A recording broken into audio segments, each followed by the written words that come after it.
There is something happening beneath the surface of your thoughts. Something ancient, something vast.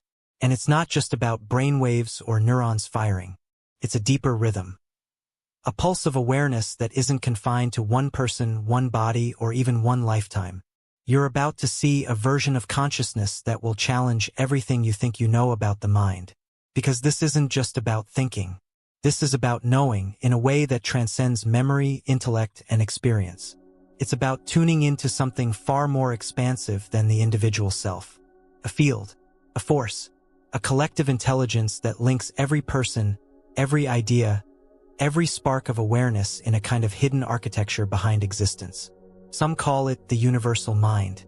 Others speak of a global brain, a spiritual matrix, or a divine field. The names differ, but the essence is consistent. Consciousness isn't isolated. It's connected, not metaphorically but actually. Beneath the surface noise of daily thought, there's a deeper current, and you are already in it, whether you realize it or not. In this video, we're not offering vague spiritual platitudes. You'll get a clear breakdown of the theory behind the universal mind, grounded in metaphysics, psychology, and consciousness research. You'll hear how this concept bridges ancient wisdom with frontier science. And you'll discover why your personal thoughts, beliefs, and feelings might not originate solely from within you, but may instead be echoes, ripples, or resonances from something much larger than yourself. We'll begin by understanding how your mind could be part of a vast network, how ideas might spread invisibly across time and space through morphic resonance. Then we'll explore how dreams and déjà vu might not be random, but flashes of information shared across this collective intelligence. We'll look at how your inner world reflects and shapes what we perceive as external reality, and how quieting the individual ego can open access to this deeper field of communication. You'll learn how intention and manifestation function differently when aligned with the universal mind, and ultimately, how you can become more than just someone trying to access the field, but someone who is the field consciously transmitting and receiving from a state of unity awareness. Each part of this journey is designed to expand your perception, challenge assumptions, and provide actual frameworks to begin engaging this higher mind intentionally. Not as a concept, but as a reality. There's no fluff here, no generic self-help jargon. This is about consciousness at scale. The kind of scale that shifts paradigms and redefines who and what you are. So if you've ever felt like your mind was touching something greater, if you've sensed that knowledge, emotion, or awareness was coming to you from beyond the limits of your own brain, you're not mistaken, and you're not alone. Let's begin. Is there a Wi-Fi for the soul? There's a peculiar truth that most people overlook. Your mind is not sealed. It's not a vault. It's more like a receiver. And that begs a bold question. What exactly is it receiving? You walk into a room and feel tension without anyone saying a word. You think of someone and they call. A concept you've never heard of suddenly appears in 3 unrelated conversations in one day. Coincidence? Not likely. What you're experiencing is a form of connection, subtle, invisible, but real. This is where the theory of morphic fields enters. Proposed by biologist Rupert Sheldrake, morphic fields suggest that natural systems, from biological organisms to entire species, carry a field of information, a non-material blueprint that influences behavior and form. But it doesn't stop at biology. These fields could also shape thoughts, cultural patterns, and mental evolution. Sheldrake argues that once something is learned by a few, it becomes easier for others to learn, regardless of proximity. A kind of telepathic learning field. According to this theory, your consciousness may be participating in and influenced by morphic resonance reverberations of memory and form through a non-local field. In other words, your mind isn't operating in isolation. It's part of an informational network. Carl Jung's idea of the collective unconscious supports this. Jung proposed that beneath the personal unconscious lies a deeper layer, common to all humanity. In it live the archetypes, the universal symbols and motifs that shape dreams, myths, and behavior across cultures and eras. The wise old man, the hero, the shadow. These are not just poetic images. They are templates encoded in the psyche of the species. Jung believed that this deeper unconscious speaks through symbols and stories. It moves subtly beneath language. And crucially, it connects us all. What you dream in solitude may have been dreamt by someone else centuries ago. Not metaphorically, literally. The mind can access a shared substrate. This vision of a networked consciousness isn't just philosophical. It's backed by observations across disciplines. Consider the 100th monkey effect, where a behavior learned by one group of monkeys began to appear spontaneously in isolated populations. While debated, this phenomenon fits the pattern. Knowledge moving through invisible channels. What if your breakthrough idea, your sudden inspiration, wasn't birthed from isolation, but arrived via connection? A resonance, not a spark. We're conditioned to think of consciousness as local, trapped in the skull, born of biology. But growing evidence and theoretical models point elsewhere. They suggest that your brain is more like a tuner, an instrument sensitive to frequencies already present in the fabric of existence. Your thoughts aren't random. They may be responses to waves already rippling through this universal field. When multiple people start thinking the same thing at the same time, without direct communication, what's happening isn't coincidence, it's coherence. Minds syncing up, fields overlapping. This isn't science fiction. It's a shift in how we understand mind and reality. It turns solitary thinking into a social act. And it means your mind might be influenced not just by your past or your biology, but by a vast network of other minds operating within a collective framework. So what does this mean for you? It means awareness is not just a personal experience. It's participatory. You're part of a greater system, a field that responds, reflects, and transmits. And that field might not just hold information, it might hold intention, potential, and a kind of evolutionary intelligence moving through the species itself. If your thoughts are part of this field, then your clarity, your insight, your focus matters. You're not a passive receiver. You're an active participant in shaping what moves through the system. This idea reframes your mental life.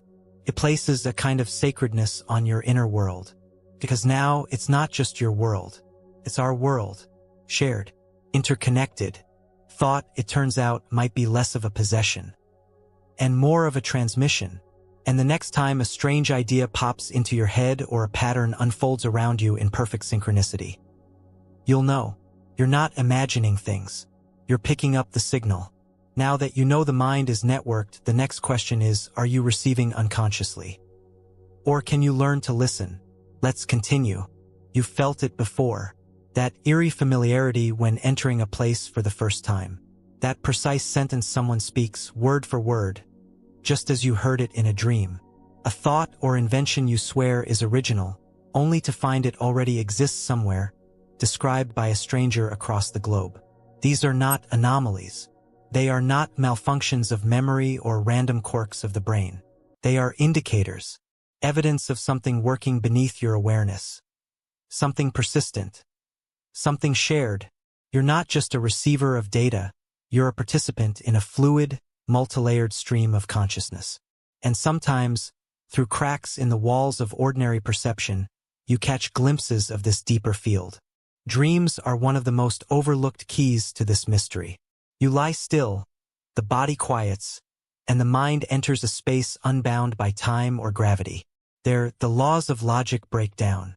Past, present, and future blur. You engage with images, beings, ideas, many of which seem to come from nowhere. But that's just the surface appearance. In truth, dreams often carry transmissions. Symbolic data from the collective mind. Archetypal messages. Solutions to problems you haven't yet encountered. They move beyond your personal experiences and often contain emotional imprints that don't seem to originate from your life. This is not random dream logic. It's encoded information passed through the channels of the unconscious. In many traditions, dreams are not internal fabrications. They're visits, interactions with levels of mind and existence that are normally filtered out. When you sleep, your local consciousness releases its grip. In that space, you become open to downloads. Not the kind you click and save, but sudden, felt insight that shapes your decisions, creativity, and even your sense of identity. The scientific community is still catching up to these ideas. But even within neuroscience, Researchers acknowledge the mind's capacity to process complex information in the background. They call it non-conscious integration. That term is helpful, but it doesn't capture the scale of what's happening. When you suddenly know something that you never learned, or feel pulled toward an answer you haven't researched, you're accessing a deeper stratum, a shared intelligence, the collective database of human and possibly non-human awareness. Déjà vu is another crack in the structure. You stand somewhere unfamiliar, and yet you feel it's happened before. You can't prove it. No memory surfaces to explain it. But the sensation is overwhelming. You know the layout of the room. You feel the flow of a conversation that hasn't happened yet. This isn't just the brain glitching. Déjà vu may be evidence of resonance, your local mind brushing against a universal field where all possible experiences already exist as potentials. What you feel as repetition might not be memory at all. It may be alignment. You're tuning into a frequency you've already encountered in the non-physical. Not time travel, but time overlap. And then there's the phenomenon of downloads. You're not seeking an answer, but one arrives. Whole structures of thought land in your awareness, complete. Writers experience this. Inventors, scientists, mystics. The sensation is consistent. It didn't feel like you came up with it. Felt like it arrived. Fully formed. This type of experience transcends intellect. It's not logical deduction. It's reception. The information doesn't pass through language first. It emerges with language already embedded in it. Or sometimes it's pure knowing, wordless and precise. You didn't build it. You received it. In traditional cultures, this is not unusual. Indigenous shamans speak of dreaming awake, of visions and songs that are received from the land, from the ancestors, from the spirit world. In modern language, we might call these altered states or non-local consciousness. But the phenomenon is the same. The individual mind opens and something larger moves through. Even in more empirical fields, the accounts are undeniable. Numerous breakthroughs in mathematics and science are reported to arrive in altered states, whether in dreams, meditative states, or moments of surrender. The form varies, but the pattern holds. Knowledge seems to enter from beyond. You're likely participating in this more than you realize. Those flashes of clarity, the moments of strange alignment. These are not flukes. They are evidence that your consciousness is not limited to what you've learned. But here's the critical point. Most people dismiss these moments. They shrug them off. They don't document them. They forget them. The download is discarded before it's even understood. But if you begin to recognize these moments for what they are, communications from the collective field, you can cultivate them. You can sharpen your awareness of them. And you can begin to differentiate between internal noise and authentic signal. This isn't just philosophy. It's training. And it begins with presence. You need silence not because it's relaxing, but because it clears the static. You need stillness not because it's peaceful, but because it opens the antenna. This is where practices like dream journaling, waking intention setting, and quiet reflection become essential. You must treat your own inner world as a reception point for data that matters. Begin noting the patterns, the repeated symbols, the words that come uninvited, the ideas that feel familiar even though they're new. They are not hallucinations. They are access points. The collective consciousness is not hiding. It is always speaking. But to hear it, you must shift the way you perceive thought itself. Not as a private voice echoing in a skull, but as one thread in a tapestry of infinite mental activity, woven through dimensions beyond this one. Your dreams, your sudden memories, your strange flashes of familiarity. They are all part of that tapestry. And the more attention you give them, the clearer the signal becomes. You're not just accessing these insights by accident. You're touching a deeper stratum of awareness that's been there all along, quiet, precise, and waiting. The question isn't whether the field is real. The question is, are you listening? Let's continue. You are surrounded by a world that seems solid, objective, and separate from your inner reality. Buildings, faces, sky, traffic, language, systems. All of it appears to exist out there. But that entire perception hinges on a single assumption. that you are simply observing the world, not affecting it. That assumption is wrong. Your consciousness is not a camera. It is not passively recording. It is projecting, shaping, coloring, and filtering reality in ways more profound than most people dare to consider. The world you think you see is not just external phenomena. It is a reflection, a feedback loop between mind and matter, constantly reinforcing what you believe to be true. This is the mirror effect, and it is not metaphor. The mirror effect means that your internal state, your dominant beliefs, emotions, expectations, does not merely influence your experience of the world. It generates it. Not in an abstract or symbolic way, but directly, immediately, and often without your awareness. The thoughts you repeat are creating the framework that the so-called external world seems to fit into. But it fits because you shaped the frame. This truth is ancient. Mystical traditions have said it in many ways. As within, so without. The outer world is a reflection of the inner state. But today, science is starting to catch up. Quantum physics challenges the notion of observer independence. At the quantum level, particles change behavior when observed. The presence of consciousness affects outcomes. That's not theory. That's experiment. And though some misuse these findings as blanket metaphors, the core idea stands. Your mind is not separate from reality. It is entangled with it, and it contributes to the ongoing construction of what you call real. Here's what this means practically. Your thoughts are not private, not in the sense of others hearing them, but in the sense of them being contained. They ripple outward. Every belief, every expectation you hold sends subtle instructions to the environment around you. Over time, those instructions become patterns, and those patterns become reality.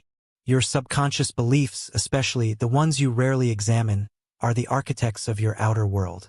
If you believe that life is a struggle, you will find constant obstacles. If you believe people are untrustworthy, that frequency will reflect back. Not because the world is malicious, but because it is responsive. It takes its cues from the frequencies you emit. Think of it this way: your consciousness emits a tone. That tone determines what vibrations are attracted, what opportunities appear, what patterns unfold. The mirror reflects back not your conscious wishes, but your energetic truth. And this is where collective consciousness begins to merge with personal responsibility. Because you're not just projecting your beliefs. You are embedded in a field shaped by billions of other minds. That field, what we've called the universal mind, is formed from shared patterns, collective memories, inherited traumas, and archetypal forces. Your thoughts don't just shape your world, they resonate with this field. And this field responds in kind. When enough minds believe in something, the world begins to comply. When fear becomes dominant in the collective mind, crises increase. When hope, innovation, or unity rise in frequency, breakthroughs emerge. This isn't poetic, it is energetic physics on a planetary scale. But here's the twist. The field doesn't just influence the world. It influences you. It mirrors you, but it also feeds back into you. You're in a feedback loop with the collective psyche. Your fears, your joys, your doubts are reinforced by the external world because both are reflections of a shared energetic state. This is why personal transformation is never private. When you shift your beliefs, your frequencies, your emotional baselines, you are not just changing your life. You are subtly tuning the collective field. And that tuning sends ripples outward, affecting people you've never met, in ways you'll never measure. The mirror reflects both ways. When people speak of raising consciousness, this is what they mean. You are not responsible for fixing the whole world, but you are responsible for becoming aware of what you are projecting into it. And this awareness is powerful, because when you truly grasp that the world reflects your internal state, you stop reacting blindly to circumstances. You stop assuming that you are a victim of randomness. Instead, you begin to ask deeper questions. What beliefs am I carrying that are shaping this situation? What unconscious patterns are broadcasting into my relationships, my work, my health? This is not about blame. It is about precision. Precision of self-awareness. Precision of energy. When you take responsibility for the tone you carry, you gain power. Not over others, but over the signal you're sending into the mirror. And then the mirror changes. Reality begins to bend, not through force but through coherence. A person in alignment with their deeper self, free from inherited programming, open to the universal mind, is a person whose environment rearranges itself in response. Doors open, resistance dissolves, patterns shift, and it looks like magic, but it's resonance. This is how the mirror works. It reflects not your words, not your intentions, but your core energetic signature. Your expectations, your judgments, your unspoken conclusions about life and self and others. When you clear these, when you elevate the frequency, you not only experience peace. You become a transmitter of clarity into the field. You become someone who helps shift the collective reflection. And the effects of that are impossible to quantify. One person holding a coherent field of compassion influences everyone in their vicinity. Not emotionally, but energetically. The mirror begins to change shape. Not just for you, but for everyone around you. Not because you convinced them, but because you changed the pattern. The mirror is not a punishment system. It is not here to trap you in cycles. It is here to help you see. To see what you truly believe. To see what you truly carry. To see how your mind is creating the world in real time. This level of responsibility is not a burden. It's a form of creative power. You are not waiting for the world to improve. You are shaping it through your state of being. The mirror never lies. And if you want to see something different, you don't have to wait. You only have to become it. Let's continue. The mind is loud, always spinning, constant commentary, judgments, comparisons, planning. Most people live in this noise full-time and assume it's normal, because it is common. But common and natural are not the same thing. The mind was not designed to be cluttered with endless monologue. That noise is interference. And beneath it, something extraordinary waits. There is a deeper signal. It doesn't shout. It doesn't beg for attention. It moves with subtlety, with rhythm, with precision. It's not personal, but it's deeply intimate. It doesn't think in language, but it carries knowledge. This is the language of the collective mind. And learning to hear it isn't a mystical skill. It's a discipline. It begins with one thing: silence. Not external silence. Internal. You've been taught that thought is what makes you conscious. That your value and awareness depend on how quickly you process, respond, decide. But there is a kind of consciousness that awakens after thought ends. And in that space, a different kind of communication becomes possible. This is the signal that doesn't come from the personal ego. Comes from the field. The universal mind communicates not with words, but with impressions, symbols, sensations, and frequencies. If you've never trained your attention to listen beneath language, you will miss every message. But when you do learn, the entire way you process reality changes. This listening begins with the stilling of the surface mind. You don't stop thinking. You stop identifying with the thinking. You let the thoughts pass like weather. You don't argue, suppress, or control them. You allow them and shift your awareness to the space beneath them. That space is where the signal emerges. This is why every authentic mystical, spiritual, or intuitive practice in history includes some version of meditation, contemplation, or inward focus. These aren't rituals. They are technologies, designed to tune your personal consciousness to the frequency of the collective field. In that space, something begins to happen. Not a message in words, but a presence. A sense of movement. A quiet recognition that thoughts are not being created. They are arriving. You begin to discern between self-generated noise and received insight. At first, this insight may come as intuition. A sense of knowing without evidence.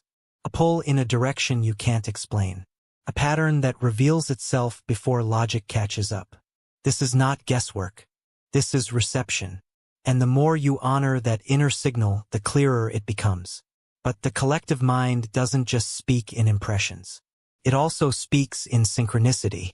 Synchronicity is not coincidence. It's the alignment of inner awareness with outer events. The right book appears at the right moment. A message repeats from multiple, unrelated sources. You feel drawn to a person, a place, a phrase, and then discover its hidden meaning days later. These are not accidents. They are signals. When your consciousness becomes coherent, when your inner frequency stabilizes, you begin to align with the flow of information in the universal mind. This alignment creates feedback. You receive signals in the form of patterns. And the more aware you become of these patterns, the more fluent you become in the language of the field. This is not magical thinking. It is pattern recognition at a high level, and it requires humility. The ego wants to be the source of everything. It wants to claim authorship, to take credit. But the deeper signal bypasses the ego entirely. It doesn't care about your image, your success, your identity. It carries only what is true, what is necessary, what is aligned. To receive it, you must surrender control, not your will but your attachment to knowing. And this surrender opens the way for communion. Communion is not conversation. It is resonance, a shared state between your local awareness and the universal field. In this state, you may receive guidance not as instruction but as alignment. You'll feel what is right, even when logic can't explain it. You'll sense truth not because you deduced it, but because you recognized it. To maintain this communion, certain practices become essential, not as habits, but as portals. Practices like heart coherence. When you bring the breath, the mind, and the emotional state into harmony, the electromagnetic field of the heart expands. This expansion increases sensitivity to non-local information. You begin to feel the signal more strongly. Group meditation is another amplifier. When multiple people align their focus and emotional state, their fields synchronize. This synchronization creates a collective access point. The signal grows stronger. Participants report insights, clarity, even telepathic resonance. Not because something supernatural is happening, but because the noise is reduced and the shared field becomes coherent. Synchronicity tracking is another discipline. Noticing repeated patterns in your environment, symbols, numbers, encounters. Writing them down. Observing correlations between inner questions and outer events. Over time, you begin to build a dialogue, not with fate but with the field. You ask with your focus. The field answers with alignment. This is the actual language of the collective mind. It is not English. It is not thought. It is alignment, symbol, feeling, and resonance. You don't interpret it through intellect. You attune to it. And when you do, your decisions shift. You no longer act from panic or overanalysis. You move from coherence, from clarity. You know when to wait and when to act, when to speak and when to hold silence. Life becomes less about control and more about response, intelligent, calm, connected response. This sensitivity does not make you passive. It makes you powerful, because now your actions are informed by more than personal memory or preference. They're informed by the field, and that field includes wisdom beyond your lifetime, beyond your culture, beyond the limits of language itself. The signal was never missing. You were just tuned to a different frequency. But once you shift, once you stop broadcasting constant thought and start receiving, you find that everything you need is already present. Not because it was given, but because it was always there. The language of the collective mind is not spoken. It is felt, and the only way to hear it is to become quiet enough to notice it. Manifestation has become a buzzword. It's everywhere. Books, courses, affirmations, vision boards. People are told to picture their desires, repeat positive phrases, focus hard enough, and reality will bend. But that framework is incomplete. It's not wrong, it's just small, limited, because manifestation isn't about commanding the universe. It's about coordinating with it. This shift in perspective changes everything. The common idea of manifestation suggests that reality is like a machine. You input a thought, turn a crank, and get results. But the universal mind isn't a vending machine. It's not a tool you use. It's a living intelligence, a field of consciousness that responds not to wishes, but to alignment. To manifest on a cosmic scale, you must stop trying to control outcomes and start tuning to the larger frequency of the field. That means your desires have to be in harmony, not just with your personal wants, but with the deeper current of evolution, balance, and energetic coherence that the universal mind carries. This is not about suppressing desires. It's about refining them, asking not just, what do I want, but what wants to move through me. Your intention is not diminished, it is magnified. Because now, you're not forcing something into existence. You're becoming the space through which it arrives. The field doesn't respond to superficial thoughts. It responds to your state of being. Your energy, your emotional baseline, your unspoken beliefs. If you say you want abundance but carry a frequency of lack, fear, or resentment, the field reflects that state, not your words.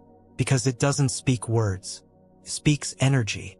To manifest effectively, your entire system must resonate with the outcome, not just your mind. That means your nervous system must feel safe having what you're asking for. Your unconscious must support it. Your body must believe it.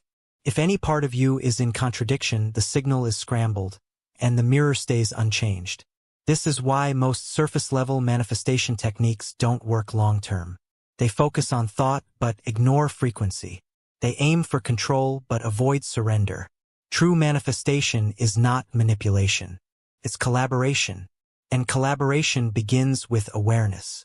What is the actual frequency of your desire? Does it come from inspiration or desperation? Are you seeking to expand life or escape from it? The field is exact. It doesn't judge, but it mirrors you perfectly. When your intention is clean, when it emerges from clarity, coherence, and alignment with the whole, you don't need to push. You just need to listen. Listening, in this case, means feeling for the timing. Feeling for the doors that open without strain. Feeling for the yes in your body, not just the logic in your head. When you manifest from alignment, the process feels like participation. It's not chasing. It's not forcing. It's unfolding.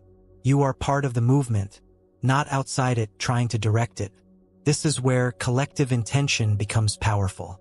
There's a measurable force that emerges when multiple individuals focus their energy in harmony. Studies have shown changes in crime rates, violence, even natural rhythms when large groups meditate or hold coherent emotional states together. This is not theoretical. It's data. When human consciousness aligns, when intention becomes shared, the field shifts. The environment reflects back the coherence of the group. This is not magic. It is physics of mind and energy at scale. And you don't need millions to make an impact. A small group, deeply aligned, can carry more influence than a scattered crowd of thousands. So how do you engage this process? Start with clarity. Not just clarity of want, but clarity of why. Why do you want what you want? What is the emotional signature behind it? What will it give to you and what will it give through you? Then match that clarity with stillness. Not emptiness, but receptivity. This stillness becomes the soil in which your intention takes root. Without it, you are scattering energy. With it, you are cultivating resonance. Now introduce visualization not as fantasy, but as calibration. You're not picturing something to convince the field. You're feeling it to adjust your own frequency. The image is not the message. The feeling it generates is the signal. Feel the outcome, not just the pleasure of it, but the responsibility of it. Can you hold what you're asking for? Can you maintain alignment if it arrives? If the answer is no, your signal will collapse the moment the outcome approaches. If the answer is yes, the field responds accordingly, not by delivering a prize, but by adjusting your external world to meet your internal state. This is how manifestation becomes cosmic. Because now you are not chasing results. You are adjusting reality through resonance. You are not changing the world through force, but through frequency. You become the match to the outcome. You become the channel. And what flows through you is not just personal desire, but collective evolution. Your manifestations uplift others. They create pathways, not just rewards. They become part of the intelligence of the whole. This is the path of the conscious creator. Not the manipulator, not the fantasizer, but the participant in the universal mind's unfolding. And this participation carries requirements. You must maintain coherence. That means emotional clarity, nervous system regulation, self-honesty. You must learn to feel the difference between contraction and truth. between urgency and alignment. You must practice neutrality, not detachment but openness, letting outcomes flow through you without needing to possess them. And when you do, something strange begins to happen. You find yourself at the right place, speaking the right words, meeting the right people, not because you planned it, but because the field is adjusting around you. You are in coherence with the deeper order. And your desires, they arrive, but not as you expected, not as isolated victories. They arrive as reflections of who you've become. And they carry with them not just satisfaction but meaning. You see their purpose. You see how they connect. You understand that manifestation is not about getting what you want. It's about receiving what serves the whole through you. And that is a different scale entirely. That is cosmic. There comes a moment when seeking is no longer enough. You've learned the ideas. You've tuned to the frequencies. You've practiced stillness, studied the patterns, aligned your intentions. You've stopped asking how to connect and started realizing that connection was never the problem. Because at some point, the question changes.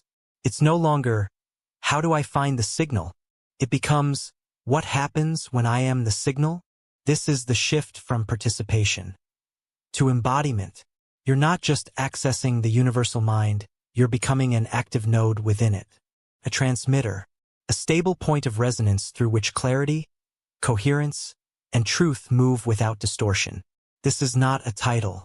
It's not a role. It's a state of being that carries weight, not in the sense of burden but in presence. When you become the signal, people feel it before you speak. You carry a field around you, not a mood, not an opinion, but a coherence that reorganizes space. The room changes, tension drops, ideas sharpen, possibilities increase. And it's not because of what you say. It's because of what you are. You've cleared the static. You've refined the frequency. You're no longer reacting from unconscious habits. You're responding from alignment with the field itself. This kind of clarity is rare because it requires a fundamental shift in identity. You stop identifying with your story, your wounds, your achievements. You stop needing to be someone in order to feel worthy. Because now, your sense of self doesn't come from image, it comes from alignment. You feel yourself not as an isolated entity, but as a current, a living transmission of something greater, not better, not above, just clearer. And that clarity becomes a gift, not just to you, but to everyone you touch. This is where service becomes inevitable, not service out of guilt, not martyrdom, not obligation, but natural extension. You begin to see that your energy, when coherent, is not yours to hoard. It's meant to circulate, to elevate the field. You become a stabilizing presence in a chaotic world. You carry silence in a room full of noise. You carry truth where there's confusion. You carry love where there's separation. And you don't try to. It's just who you are. This is what it means to live as a conduit for collective evolution. You are not here to fix people. You are not here to preach. You are here to become so aligned that your very presence serves as a tuning fork. Others find their signal just by standing near you. This is energetic leadership, not through domination, but through coherence, not by convincing, but by radiating, not by performing, but by transmitting. And to maintain this level of clarity, there are requirements. You must take radical responsibility for your own field. That means integrity, alignment between thought, word, and action. It means regular self-clearing, not perfection, but awareness. You track your state. You notice contraction. You notice distortion. And you correct course. Not for appearances, but for truth. Because when you carry distortion, it amplifies. But when you carry clarity, that amplifies too. This is why becoming the signal is not a one-time achievement. It's a daily practice, a moment-to-moment calibration. You ask, constantly, not what do I want to say, but what needs to move through me right now? And you listen, you wait, you trust the pause. This is the opposite of egoic control. You're not forcing impact, you're allowing alignment to speak. And when it does, people don't just hear your words, they feel your frequency. They feel the silence between your sentences. They feel the stability behind your presence. They feel something awaken in themselves, not because you told them to, but because something in you reminded them who they already are. This is the true function of becoming the signal. It activates others. It doesn't seek credit. It doesn't seek control. It seeks only coherence. And coherence spreads, quietly, relentlessly, like a tuning fork. Your presence invites everything around you to match frequency. This is how transformation happens, not through force, but through resonance. You don't need to shout. You don't need to teach. You need only to become so aligned that everything false begins to dissolve in your presence. And that alignment, once stabilized, becomes unstoppable. It makes you trustworthy, not because of your achievements, but because of your consistency. People trust energy before they trust words. They know when you're in truth. They know when you're not. The field knows. And when you live from the field, when you are the field, there is no need for masks, manipulation, or performance. There is only clarity. There is only transmission. There is only service, not to ego, but to evolution. Because now you've remembered. You're not a seeker. You're not a student. You're not even a receiver. You're a signal. And the more clear, grounded, and open you remain, the more power flows through you, not to elevate you, but to elevate us. This is the path now. This is the invitation. Stop looking for the connection. Be the connection. Stop waiting for the signal. Be the signal. Stop asking what the world needs. Become it. Quietly, consistently, completely. And in doing so, you will not just change your life. You will help change the field. Because the moment you embody the universal mind, you awaken it in the world. And that changes everything.